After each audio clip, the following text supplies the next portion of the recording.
G'day everyone, welcome back to Frontlines and Faultlines with Mike Kelly. Great to be with you again. We're extremely fortunate today to have tuning in with us Hillel Neuer from Jerusalem, and we've reflected in comments in programs about the challenge we face with the United Nations at the moment, the fact that over the last 10 years, in general, the world has been sinking into the hands of autocracies, and only 13% of us live under liberal democracies. And that is having a big impact at the UN as well. So we're so fortunate to have Hillel to talk through some of that, in particular as it relates to the 3 Ds of anti-Semitism, as Natan Sharansky calls them, the demonization, delegitimization, and double standards. So Hillel, welcome to our program. Wonderful to have you here. Thank you. It's great to be with you. Right. So look, let's get straight into it.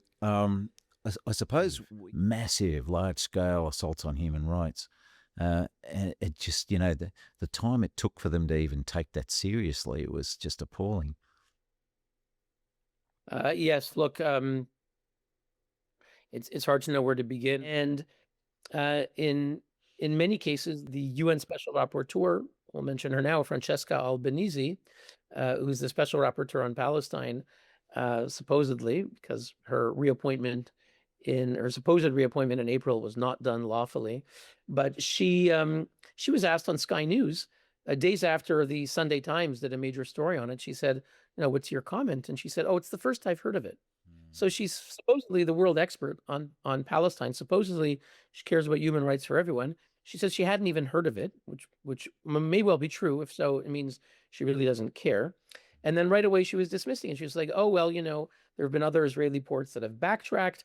And that's a consistent theme of hers. And we're putting out a video shortly, my organization UN Watch, showing how Francesca Albanese routinely denies, minimizes, trivializes, downplays evidence of Hamas systematic use of rape and sexual assault.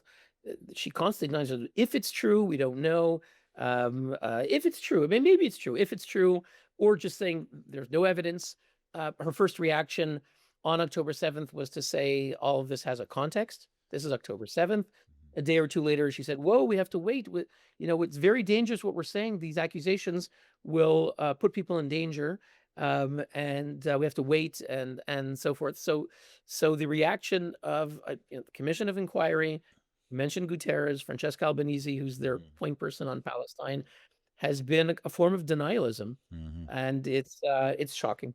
It is just really so systematic, and I actually agree with them. It didn't happen in a vacuum. It had been 17 years of Hamas activity and indoctrination of the people of Gaza. But what really annoys me is there was in UN schools. Yes, in exactly. UN schools. Exactly. Talk about the vacuum. These people were educated in UNRWA schools. We paid for it.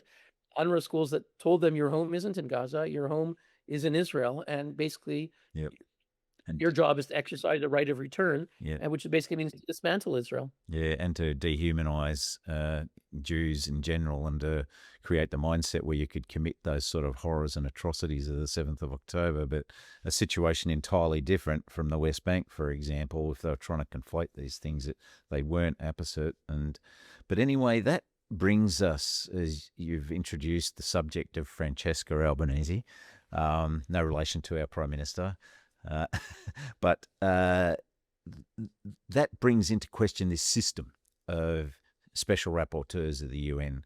So firstly, can we ask, what is that system, and what is her official mandate that she has as a special rapporteur? What are they, and what's her mandate? Good. Well, the special rapporteurs, that's a UN term that basically means a monitor or an investigator. This began in the late 60s, early 70s, when the Human Rights Council began to have a bit more teeth. It began to appoint monitors. Some of them initially were some of the first were against South Africa. I mentioned the sort of non-aligned movement. One of the big issues, very quickly, an easy one, was for African countries to mobilize against South Africa on the legitimate issue of fighting apartheid and racism. And then The other non-legitimate issue was going after Israel. So actually, some of the first rapporteurs that were appointed were dealing with South Africa and Israel back in the early 70s. But then it expanded, and today you have about 55 different mandates. Some deal with overarching themes, a global theme, like things that are positive, like freedom of speech, freedom of religion, special rapporteur on freedom of assembly, special rapporteur against summary execution. So you have about, I don't know, 10 or 15, maybe even 20 mandates that I would say are positive, that are thematic, fighting against violence against women. Right. Then you'll have other themes that are created by dictatorships, because they quickly, not so quickly, but it took them a few years to say, okay, we can use the system the way we like it. So they created a special rapporteur against Western sanctions. That's not the title. The title they use is an Orwellian term. It's called Special Rapporteur against unilateral coercive measures. Unilateral coercive measures. In practice, it's Special Rapporteur against Western sanctions, currently held by a woman from Belarus who's close with the Belarus regime and Putin's regime. Her name is Alina Duhan. Right. She has flown around the world to visit Maduro as a UN expert and say, Mr. Maduro, your government is a victim. You're a victim of Western sanctions, and these are crippling your country. They're violations of human rights, violations of international law, and you are a victim. And he used her report when he went to the United Nations. He said, I have the report by the UN expert who said that all the problems are caused by the Western sanctions, America, Europe, and so forth. She flew to Tehran, gave a press conference in Tehran, wearing the hijab underneath a picture of Ayatollah Khomeini, saying Iran is a victim of Western sanctions.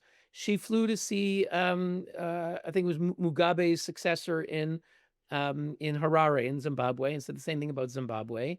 She flew to Damascus. She flew to China.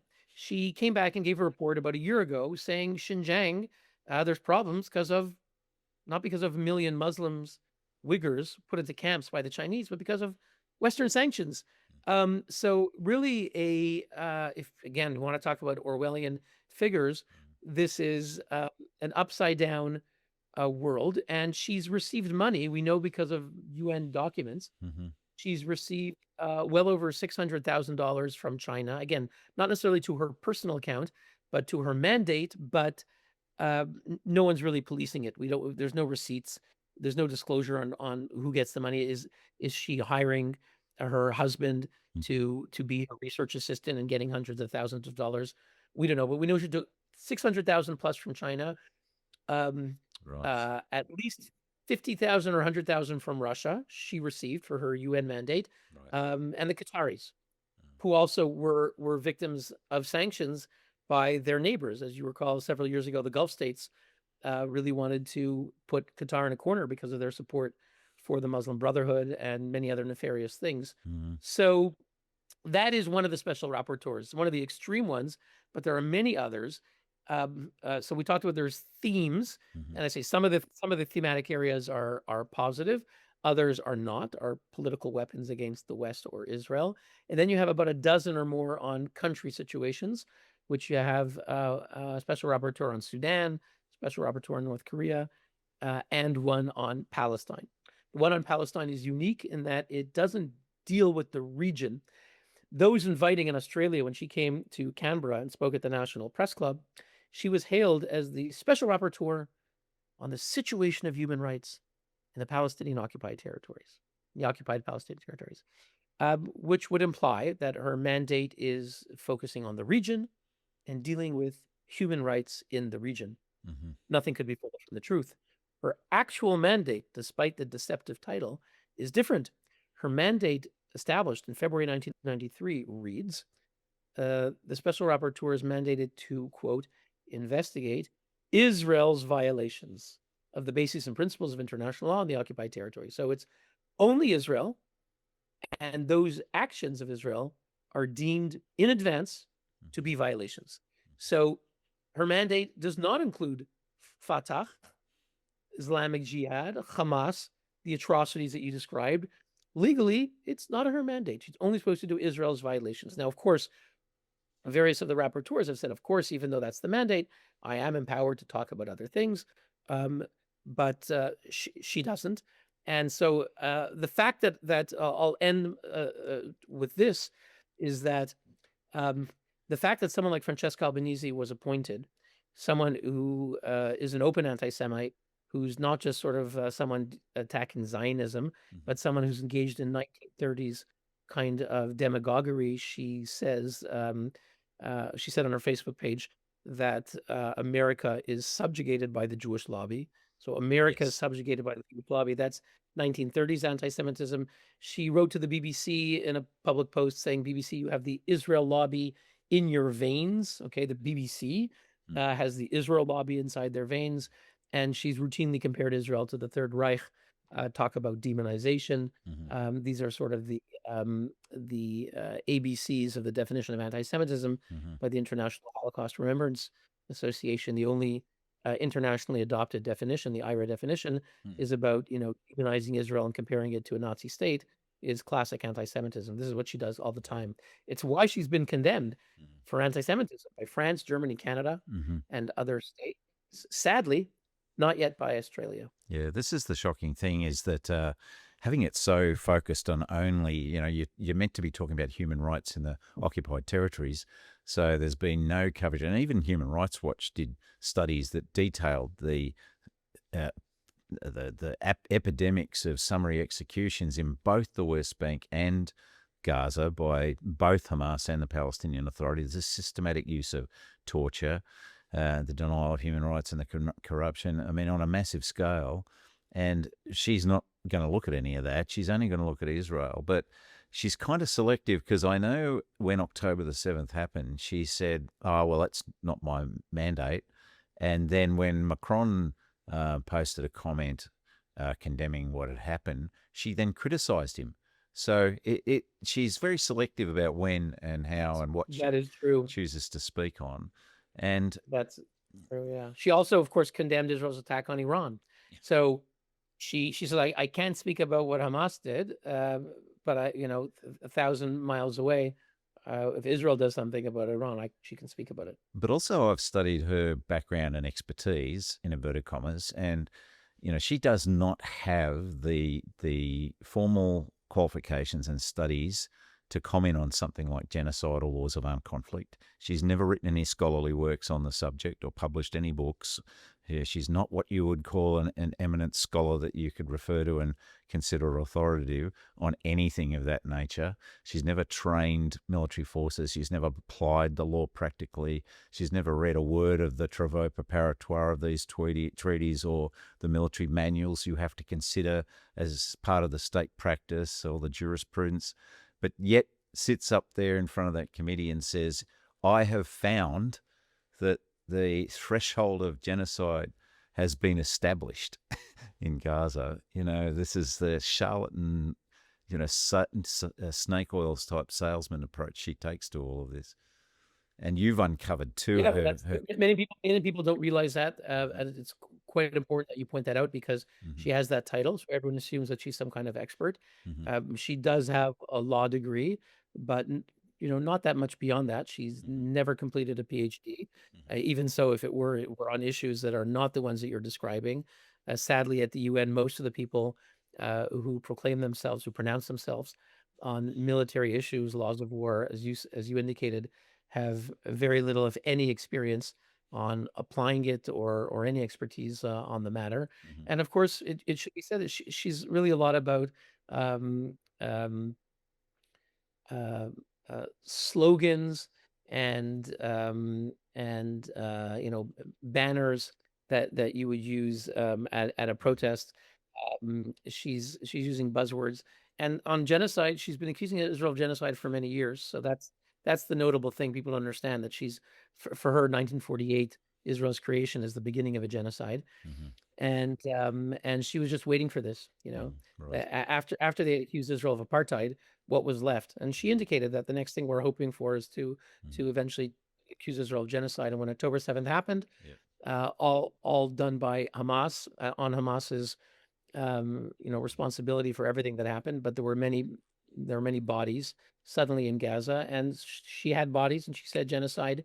And because we're in a very upside down world, the world ran with it. I mean, many of our leading mainstream press just ran with the lies. Yeah, the Gordon, 1984. all of them. Yes, and that 1984 reference is so apt because it really is an inversion of facts, and it's a deliberate political strategy, of course, as you know, as to invert the narrative, the Jewish narrative about the particular need of a homeland after the Holocaust, and to then translate over, I guess, hijack that narrative on behalf of Palestinians, to say, no, they're the ones that have a Holocaust that's called the Nakba, and they're the ones that are suffering genocide, et cetera, et cetera. So, this is the truth of it. So, she's not a human rights rapporteur. I guess with what we can conclude out of this is that she's a partisan political activist. But you've surfaced more than that in relation to her, in relation to the ethics of how she has conducted herself and in terms of financing and the rest of it. Could you briefly describe what you've uncovered in that respect? Sure. Look, obviously the bulk of our opposition to her activity is the fact that she supports Hamas terrorism, that she spreads anti-Semitism, and violates the UN Code of Conduct in regard to how she conducts most of her activities. However, she's also someone who's not a very honest person. So I was in Australia recently when I saw you, after being in The Hague to release a report about, one of the trips that she took. The other rapporteurs would ask Israel to visit the territories, the West Bank or Gaza, and because the mandate is biased, in more recent years, Israel would say no. Maybe in the early 90s, they might have said yes, but at some point, they kept appointing these extreme figures, and Israel said, no, we're not letting you in. Fine. The rapporteur would go to Jordan, nearby Jordan, to Amman, and would invite Palestinians to meet him there, or sometimes go to Egypt, and that was it. Albanese decided that she could claim the right to fly to Australia and perhaps have the UN pay for it. So we have conflicting accounts of what happened. We know she went to Australia. She made a big splash there in the media. She was treated as some kind of a hero.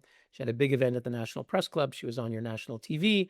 She was in all the newspapers. She did lectures, I think, in Sydney, Melbourne, Canberra, maybe Adelaide, and other places, and then also went to, I think, Wellington and Auckland in New Zealand. Now, when she went over there, the groups, when she came, she wasn't on mission.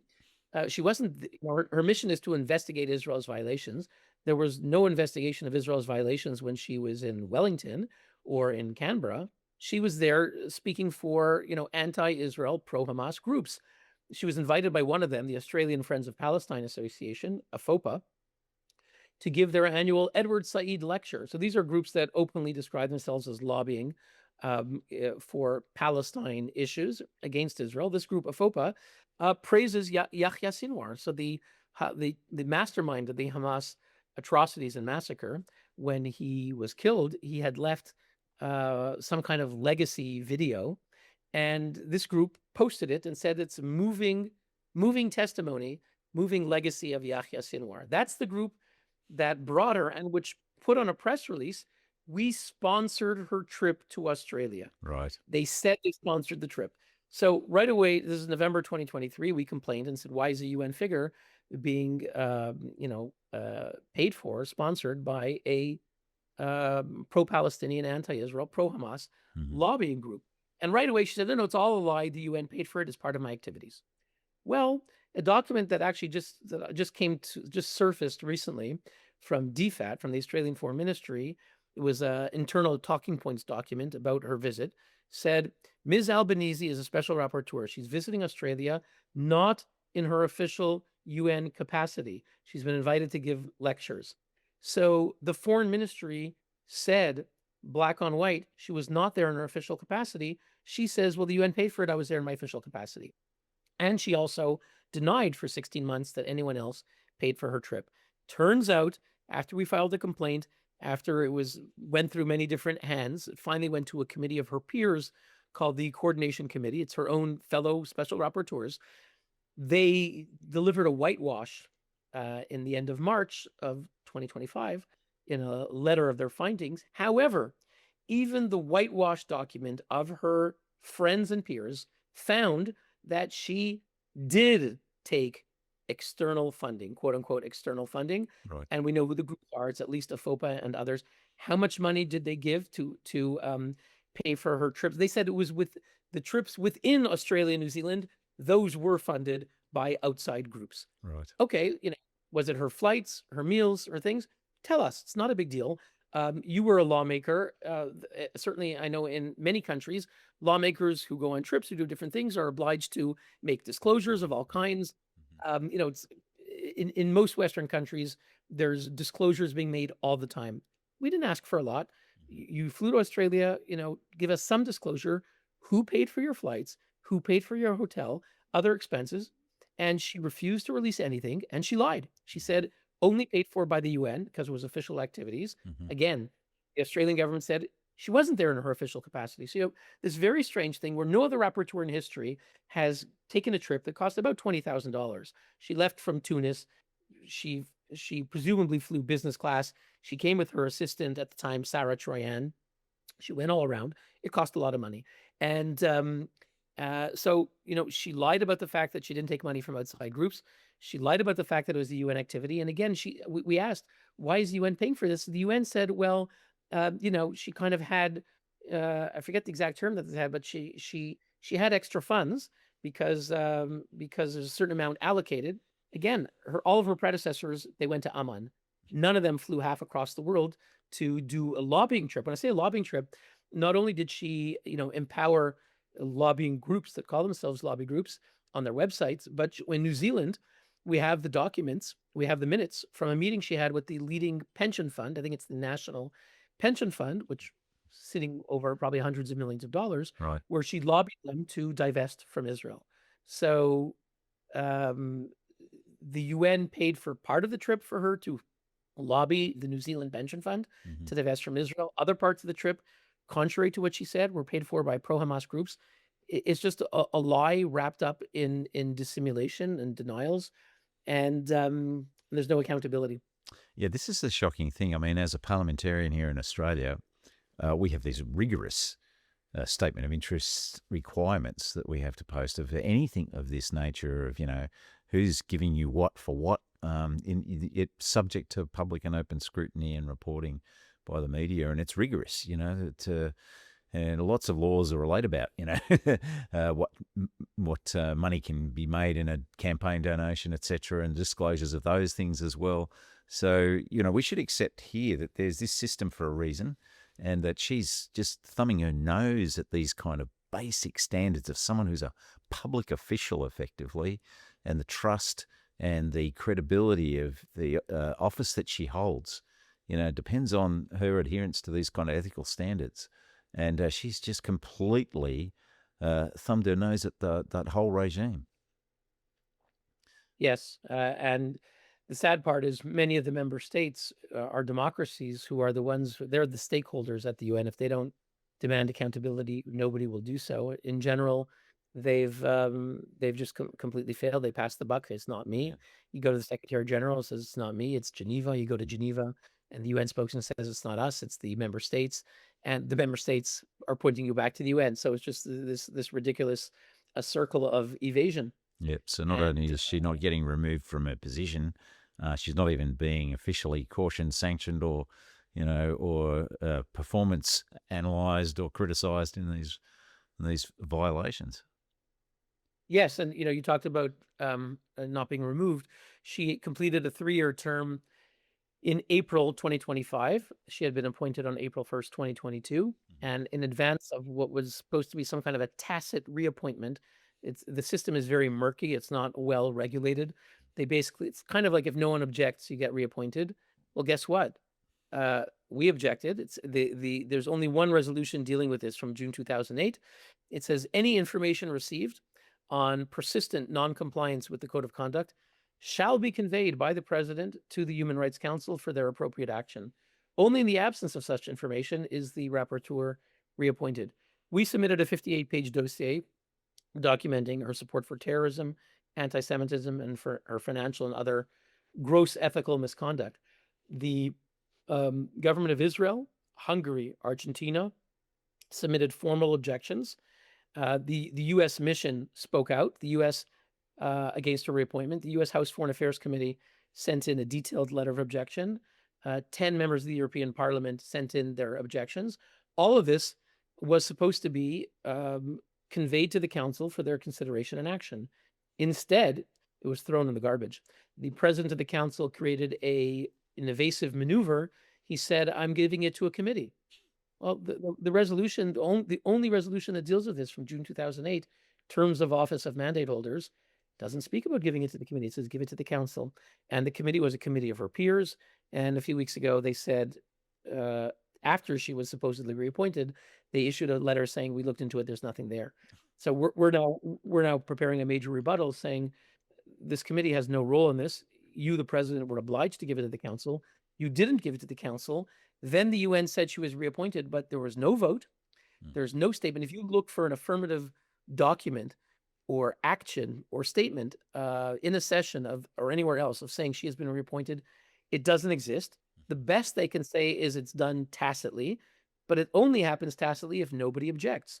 And here we have, written objections. So the UN is flouting its basic procedures on the question of, do we reappoint this person, yes or no?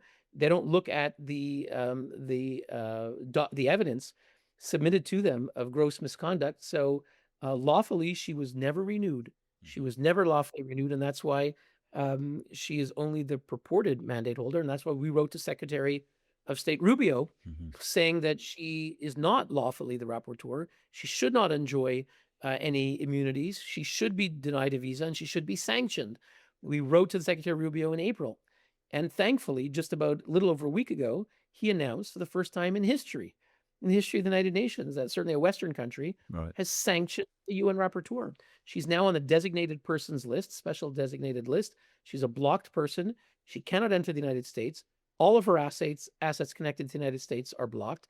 No U.S. person can, support her in any way, including tech support. This is a major decision, a bold and historic move by the United States, and a rare stand for justice against these horrible people who abuse the UN to support terrorism. Yeah, we should all be joining in that. But she continues to make these heinous initiatives where, for example, running now this economic warfare campaign against Israel and the US, which doesn't have anything to do with her mandate, and it's based on these, false accusations in any event. But in addition to that, she's really descending now into this process where she's attempting to conduct political campaigns using this umbrella of the legitimacy of the UN provides her. And, it's time to call that out. But it brings me to the question of the UN itself.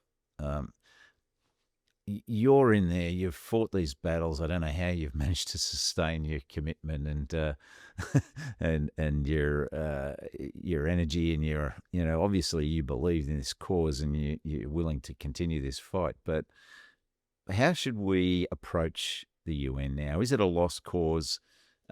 Should we create institutions of various types that will be alternatives to getting things done properly? What view should we take of the UN now? Is it serving any useful purpose, or should we be, committing ourselves to trying our best to continue to reform it and make it better? What's your sort of final view on that? Well, first question I'll ask you is, who's the we? That's a very good. Is the we your prime minister and my Canadian prime minister Carney and the British prime minister? Are they going to create the great moral alliance to defeat the Hitlers of our day? Don't see it, unfortunately. The political base that they have today is not something that supports some great Churchillian or Thatcher-like stand against evil. Sadly, the question is who's the we? And in most cases, even when we had better leaders, it was very hard to see a substantial alliance being created that would be an alternative to the UN. Oh, of course, I agree that when real action has to be taken, we should find alternative bodies, and we see that Israel had to fight a war with Iran. It didn't ask for permission from the UN. It looked to support from allies. It received active support by the United States, which entered the war and bombed the nuclear facilities. It received some kind of support, substantial, I would say, in their statements from France, the UK, and Germany, which were at some, certainly the German chancellor made very strong statements saying that, first he said Israel's doing the dirty work, and he made several statements giving strong support for Israel. But even France and the UK initially, certainly in terms of the nuclear issue, were supportive of Israel. So you see that on issues that really matter, at the end of the day, you can have certain major players step up. And obviously, Israel was working with the Gulf states. So you had all these UN condemnations, whether it was Francesca Albanese or others, but to some degree, they were immaterial. In the end, countries form their own alliances that often circumvent the UN, which seems to be irrelevant and silly. And if we could create other structures, we ought to. Again, the problem is sadly many of our Western leaders are not able to really form some kind of coherent, pro-Western and alliance. The EU, of course, is a large alliance of Western countries, about 27 countries. That is a kind of alliance of democracies. We have NATO, but it's very hard to replace the UN. It's there. It's not going anywhere. Most countries, even if they oppose it, even Donald Trump, who doesn't like the UN, is not calling to remove it. He's trying to, figure out the best ways to work with or without it. So I think the important thing, in my opinion, is to get decent countries to say and do the right thing. If it were Australia, France, Germany, Canada, the UK to take the floor and say, the UN just elected the Islamic Republic of Iran to the Women's Rights Commission. Right. That's wrong. It's wrong because it's a regime that beats, blinds, tortures, poisons women for the crime of standing up for their rights. This is a terrible thing. If you would get those statements said at the United Nations, it would ripple around the world, even if they'd be outvoted. Yes. And sadly, we don't get that. Yeah, I'd love to see them also take her, that is Francesca Albanese, take her on over the legally heinous things she says at times too. You've pointed out her lack of expertise, and I'm commenting on it. But the most recent one is her saying, Netanyahu's transiting through here, you should be arresting him under the warrant. And she doesn't either seem to be aware or understand the legal proceedings here, that those warrants have been referred again to the pre-trial chamber because Israel successfully appealed to the appeal chamber of the ICC on the basis of the failure on the jurisdictional issue to have been taken on in the pre-trial chamber. And the appeal court agreed and have sent it back to the pre-trial chamber to argue out the jurisdictional points. So, why would you be arresting someone if the actual warrants themselves are now back to the pre-trial chamber to determine the jurisdiction issue? So she completely glosses over things like this, and I'd at least love to see, people calling that out, governments calling it out, and the legal fictions that she generates and the charlatan approach she takes to the law. But mate, sadly embraced by many members of parliament, radical members of parliament around the world, and by organizations that's claimed to care about international law, like Amnesty International, which has full-on completely embraced her, hosted events with her around the world, including in Switzerland. I was glad to see the University of Bern canceled one of those events for lack of balance, but Amnesty is fully embracing her, and as you said, is just betraying just basic principles, elementary rules of the own institutions that they supposedly care about, like the ICC, and all of that is just thrown under the bus for their political agenda. Yeah, the great victim here is international law and the credibility of the United Nations. But look, Hillel, I speak on behalf of all, sort of fair-thinking people here in this country and hopefully around the world, that we salute your efforts to try and bring sanity and reason and support for the rule of law. And hopefully you'll maintain your energy and your team there. I know you have a great team working on this. So, and thanks for talking with us. Really appreciate it. And from time to time, we may come back to you to ask your perspective on the issues that we don't get reported on properly in our own mainstream media. So thanks for being available to do that, and safe travels, mate. Thank you. Thank you. It's great to speak with you and to know that in our very lonely battle at the United Nations, we do have terrific friends and supporters who actually care about international institutions that and international law that was founded on noble principles and that are willing to speak out around the world. And I do look forward to staying in touch with you, and hopefully we can have these conversations again. Thank you, Hillel. Well, thank you, everybody, for being with us during this conversation. I really do love the fact that we have this opportunity to bring these things to the surface, and that we've given you the opportunity to have that message conveyed to you, which you're not hearing from our mainstream media. So tell all your friends, and like and subscribe so that we can continue to sustain this work. And we'll see you again next time on Frontlines and Faultlines. Cheers.